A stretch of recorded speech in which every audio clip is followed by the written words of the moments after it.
బాబాయ్ ఈ కోయిట్లో ఎక్కువ కాలం చేయలేము బాబాయ్.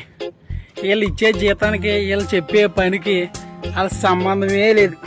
అడిగారు అవుద్దని అన్నిసార్లు అడిగారు, ఎక్కడికి వెళ్తున్నావు అని. నాకు తెలుసుండి నేను ఒక 3 నెలలు లేదా 6 నెలలు వచ్చేతానండి.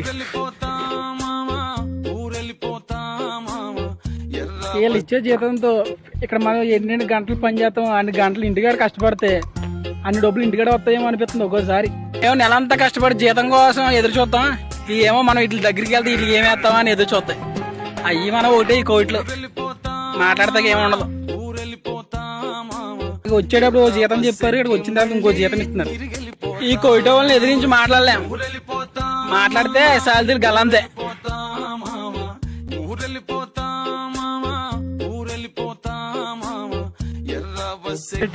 కష్టపడితేనే డబ్బు, చేతులు కాలేక ఆకులు పట్టుకుంటే ప్రయోజనం ఏముంటది. ఈ కోయిట వచ్చిన తర్వాత కూడా అంతే.